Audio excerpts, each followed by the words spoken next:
जी hello दोस्तों, मैं हूं कमर सीमा। उम्मीद है आप लोग ठीक होंगे।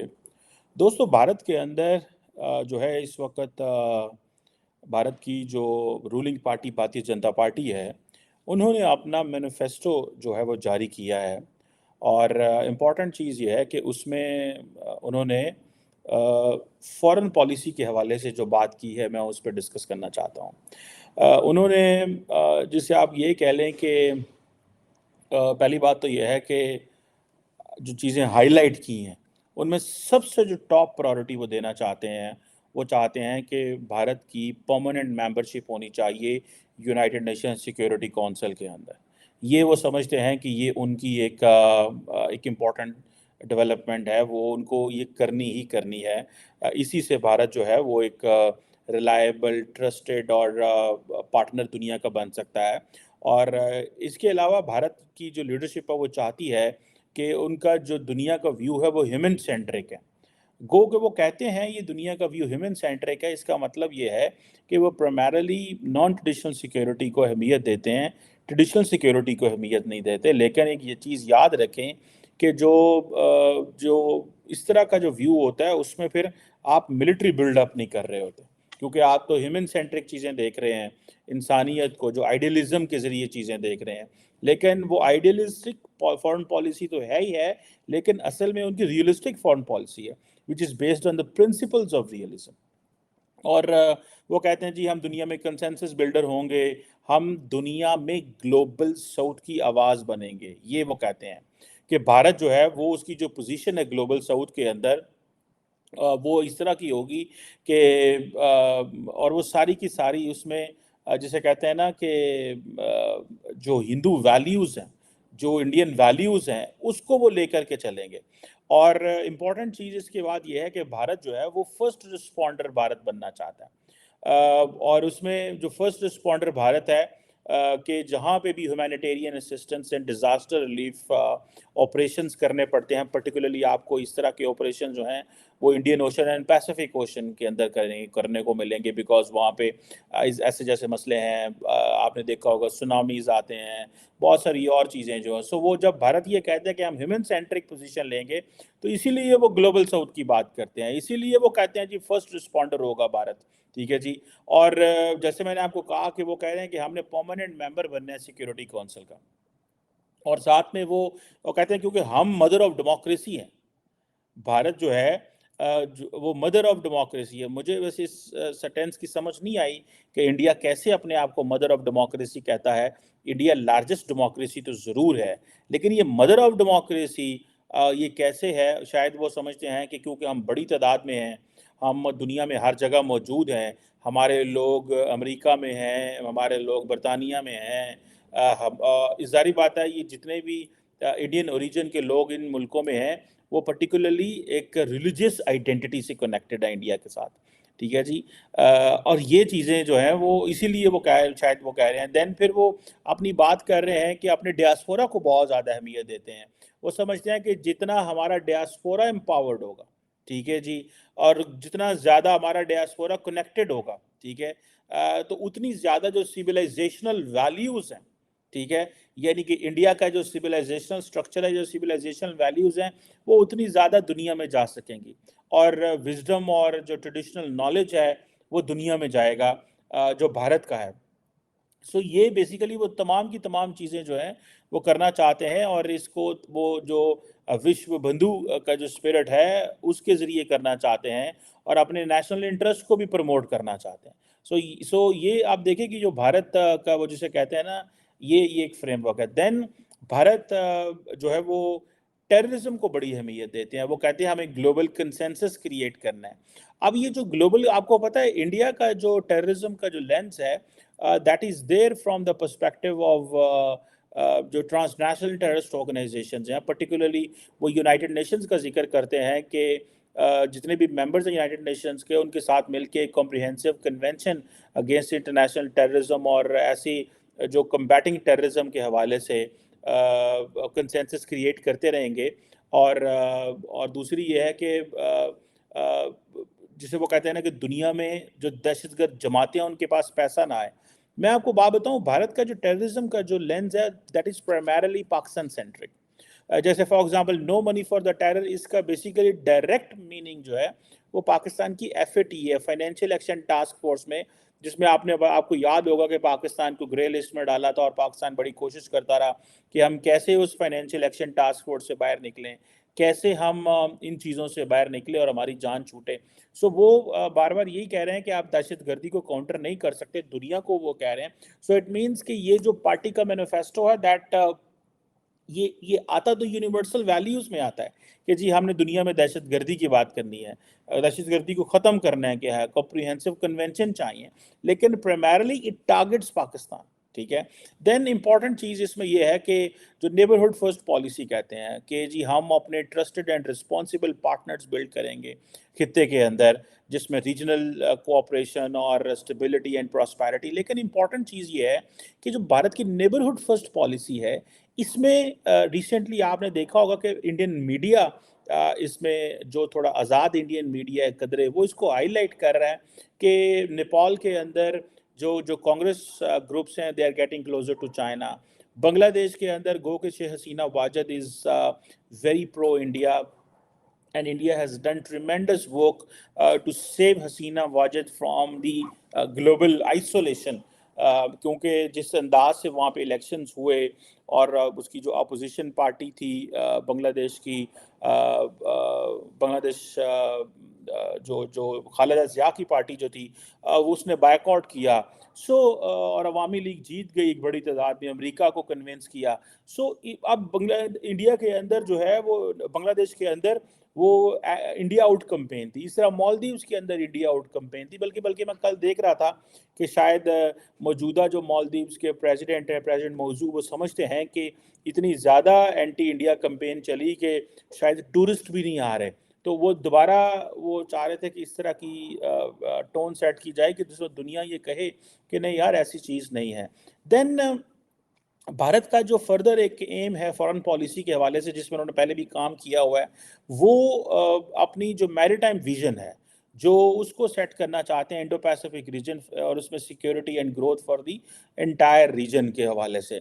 ये एक बहुत बड़ी चीज़ है और यही वजह रिसेंटली जब हमने ऑकस के हवाले से बात की थी, जिसमें ऑकस की जो एक्सपेंशन के हवाले से, जिसमें जापान एंड फिलीपाइंस हैं, और मुझे ऐसा लगता है कि शायद इस टर्म में तो जापान एंड फिलीपाइन ही इसका मेंबर बने, लेकिन नेक्स्ट टर्म में शायद या अगले साल कुछ में इंडिया भी इसका मेंबर बनेगा, क्योंकि इंडिया को जिस तरह की artificial intelligence, clean energy, then cyber security के हवाले से और इन चीज़ों के हवाले से जो चीज़ें चाहिए, वो इंडिया को अमेरिका और ऑस्ट्रेलिया और इस इत्तेहाद से ज़रूर जो है वो मिलेंगी।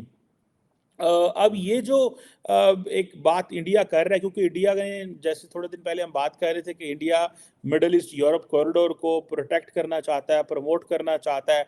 इस हवाले से इंडिया कहता है जी कि हम international movement of trade and services देने की कोशिश करेंगे थ्रू भारत। और वो जो international middle east Europe corridor की बात कर रहे हैं। सो जो कुछ इस वक्त मिडल ईस्ट में हो रहा है, आपने देखा है कि इजराइल और ईरान की जो लड़ाई है वो तूल पकड़ रही है। हमने ये भी देखा है कि मिडल ईस्ट सारे का सारा मुश्किल में है इस वक्त, आप देखें।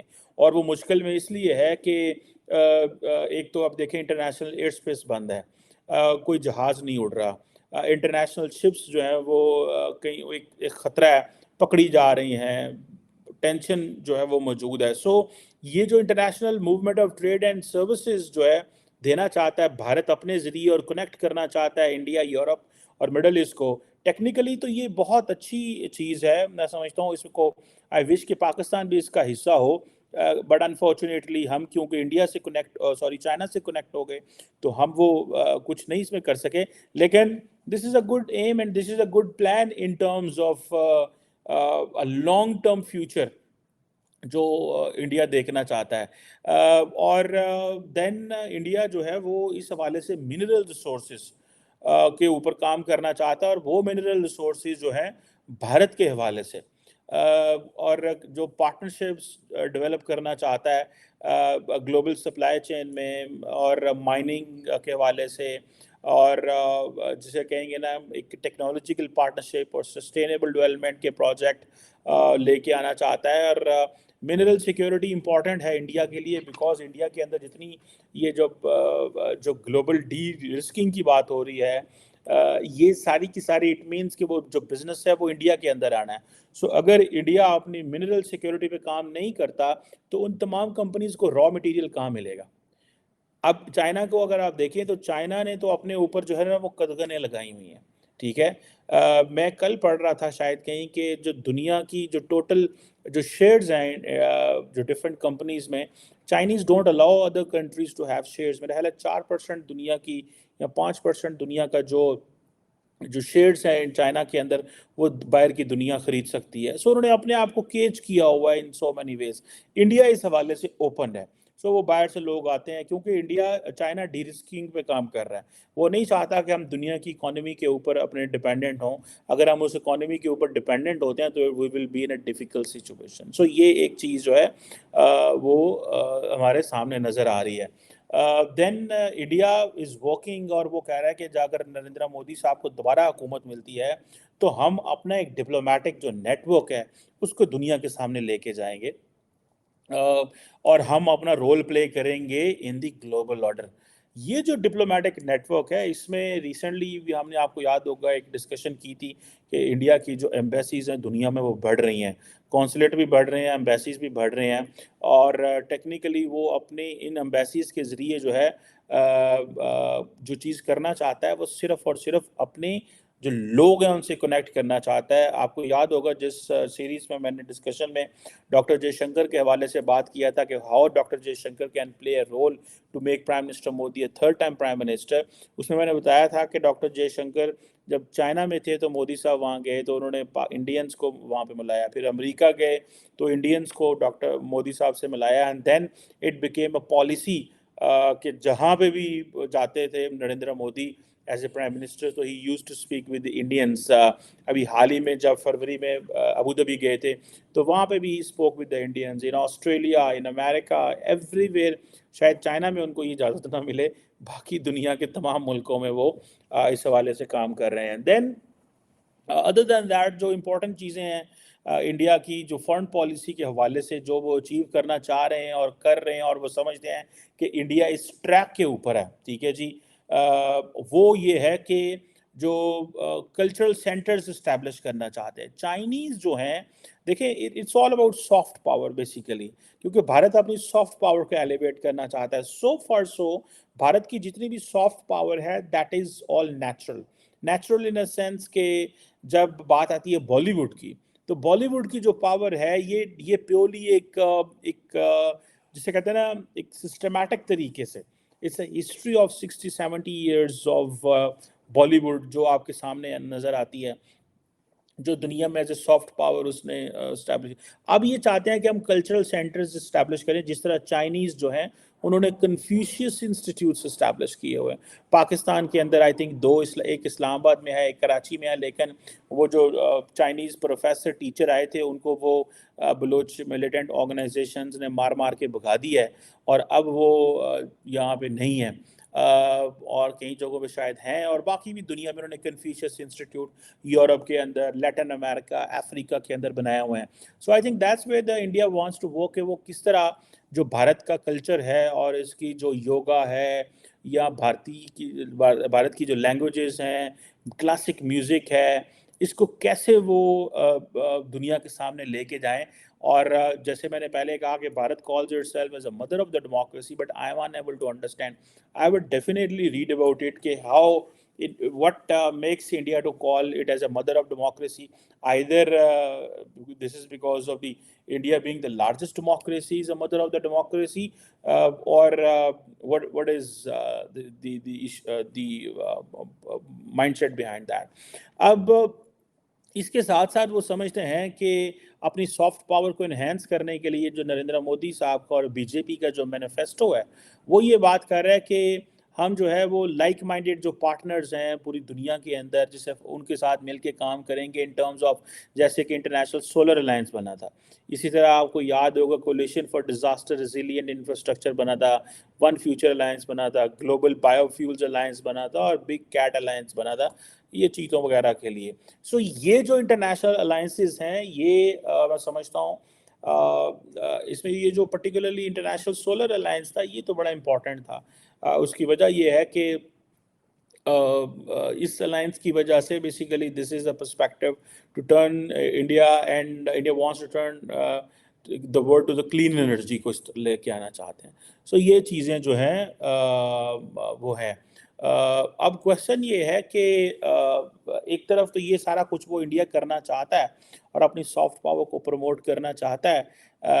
इट मीन्स कि ये सारी चीज़ें, for example cultural centre establish करना, अलायंसेस बनाना, एंड देन अपना जो डिजिटल पब्लिक इंफ्रास्ट्रक्चर है उसको दुनिया से कनेक्ट करना चाहता है। और पर्टिकुलरली जो डिजिटल पब्लिक इंफ्रास्ट्रक्चर है उसको रेवोल्यूशनाइज करना चाहते हैं। वो कहते हैं कि हम अपने ग्लोबल पार्टनर्स इस हवाले से ढूंढेंगे ताकि हम एक दुनिया को पैगाम दे सकें कि this is what we have been doing, this is what we have. And जैसे कि अगर आपको याद होगा योगा के हवाले से, एक योगा और दूसरा अयुव्दा, उसको दुनिया के सामने लेके जाना चाहते हैं, अयुव्दा के इंस्टीट्यूट बनाना चाहते हैं, कोर्सेज कराना चाहते हैं, जो आप समझ लें कि सर्टिफिकेशंस करवाना चाहते हैं। ये this is what they believe. अब देन एक इम्पॉर्टेंट चीज़ है जो इंडिया करना चाहता है, विच इज़ वेरी मच, आपको पता है इंडिया के प्राइम मिनिस्टर नरेंद्र मोदी अपनी जो इंडिया को वो ऐसा कुछ करना चाहते हैं जिससे वो दुनिया को ये बता सकें या इंडियंस को ये बता सकें कि भाई आपकी जो हम Indian history, Indian identity, values, culture, civilisation, इनको हम जिंदा कर रहे हैं। सो वो कहते हैं जी हम अपनी जो आर्टिफैक्ट्स हैं उनको वापस लेके आएंगे। सो पूरी दुनिया के अंदर जितने भी भारत आइडल्स हैं, आर्टिफैक्ट्स हैं जो इलीगल भारत से ले गए थे, बेसिकली दे आर टारगेटिंग बरतानिया, they are targeting maybe, और जो इस्लामिक ममालिक के हवाले से तो कोई ऐसा नहीं है जो यहाँ से लेके और चला गया, बिकॉज दे स्टेड इट। सो बरतानिया के हवाले से और बाकी तो यहाँ से चीज़ें चली गई थी म्यांमार में, इधर उधर और बहुत सारे खित्तों में चली गई थी। इंडिया कहता है जी वो हम लेके आएंगे ताकि दुनिया जो है उसको एक पता चीज़ चल सके और कर सके। इसी से साथ साथ जो है वो कह रहे हैं जी हम क्लासिक लैंग्वेज की जो रिसर्च है, इंडियन लैंग्वेज, उसको दुनिया में लेके जाना चाहते हैं। It's a good theme language को लेके जाना, लेकिन Indians right now they just want to study English themselves. लेकिन नरेंद्र मोदी और उनकी जो लीडरशिप है वो हिंदी में बात करने की कोशिश करते हैं। ये एक इम्पॉर्टेंट चीज़ उनकी है, हमारी लीडरशिप नहीं करती। हम तो कल हमारे पास इधर सऊदी डेलीगेशन आया था तो हमारे वज़ीर-ए-आज़म अरबी में बात कर रहे थे। Although he knows Arabic when he was in exile in Saudi Arabia under the military coup of General Musharraf, तो उस वक्त उन्होंने अरेबिक सीखी and he was speaking.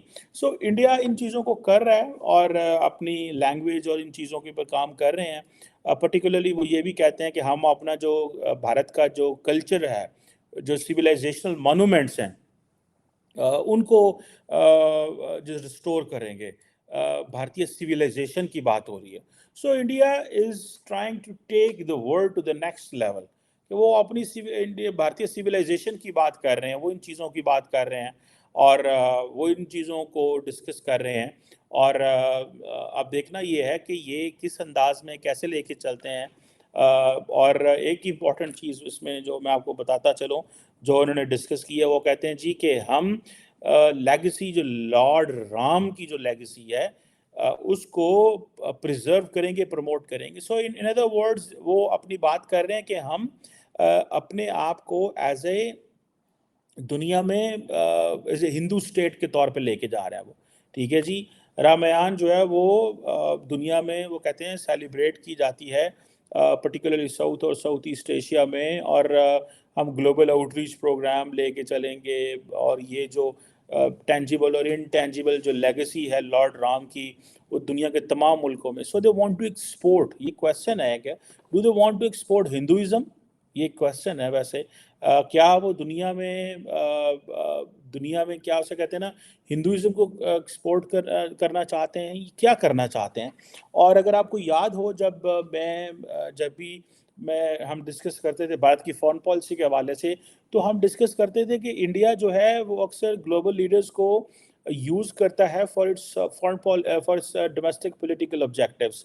For example अगर आपको याद हो कि ये जो जितनी भी तस्वीरें हैं G20 की तस्वीरें, रिसेंटली क्या नाम है उसका, जो है एमानुएल मैक्रोन फ्रांस के सदर आए हुए थे, उनकी तस्वीरें, बाइडेन साहब की तस्वीरें, ये सारी तस्वीरें अपने मैनिफेस्टो में इस्तेमाल की हैं। दुनिया में अमूमन पॉलिटिकल पार्टीज ऐसे मैनिफेस्टो में दूसरे दुनिया के लीडर्स की तस्वीरें जारी नहीं करते, लेकिन इंडिया ये तस्वीरें जारी कर रहा है। और एक और लेकिन वो इसीलिए कर रहा है, ठीक है जी, कि उनको पता है कि for the people of India it's necessary to give them confidence. उनको कॉन्फिडेंस देना जो है वो ज़रूरी है। और एक और चीज़ वो कह रहे हैं कि जी हम वर्ड भारत जो है वो यूज़ करेंगे। और पाकिस्तान और चीन की उन्होंने कोई ज़्यादा बात नहीं की, ना उन्होंने कोई मेंशन की है, लेकिन वो दूसरे अंदाज में उन्होंने उन्होंने बात की है कि भाई हाँ, जैसे मैंने टेररिज्म के हवाले से एंड ऑल दैट। सो भारत जो है वो ग्लोबल स्टेज पे वो जो गया है उसकी, जैसे प्राइम मिनिस्टर प्रेसिडेंट बाइडेन और पीएम ऋषि सुनक की जो तस्वीरें हैं G20 में, वो अपने मैनिफेस्टो में उन्होंने छापी हैं।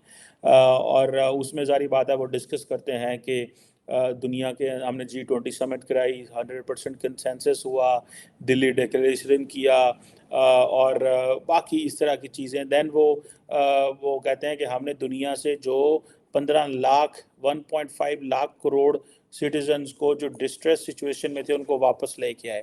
That is obviously part of वो जो उनकी कोविड के ज़माने में सारी ये सारी की सारी चीज़ें हुई। सो डिजिटल इंडिया के हवाले से यूपीआई सिस्टम्स लेके गए, दुनिया में तकरीबन इंडियन नेशनल रुपी के हवाले से दुनिया के 27 मुल्कों में जो उन्होंने किया। So they have a lot of agenda. It's अगर आप इसको देखें तो मैं क्योंकि फॉरेन पॉलिसी को ज़्यादा देखना चाहता था और मैं समझ रहा था कि ये जो चीज़ें हैं कि तस्वीरें इस्तेमाल करना, नोबडी डज दिस, लेकिन इंडिया करना चाहता है, बताना चाहता है, क्योंकि इंडिया दुनिया को बता रहा है कि हम अब दुनिया की जो बड़ी ताकतें हैं वो अब इंडिया आती हैं। This is what they want to tell the world, and primarily this is what they want to tell to the people of India कि भाईजान अब आपका जो वज़ीर आज़म है नरेंद्र मोदी, उसकी लोग बात सुनते हैं, उसकी बात लोग मानते हैं। सो आप बेफ़िक्र हो जाएँ, घबराएँ नहीं, परेशान ना हों, हम सारी चीज़ें सँभाल लेंगे। सो ये एक वो जिसे कहते हैं ना, एक तासुर देना लोगों को, कि ये है। Let's see how far the government of India and the next, in case prime minister Modi जीते हैं, कितनी कामयाब होती है, क्या होता है, ये तो अगले कुछ टाइम में पता लगेगा। और अगले 1.5 महीने में वैसे ही पता चल जाएगा कौन जीतता और कौन नहीं जीतता।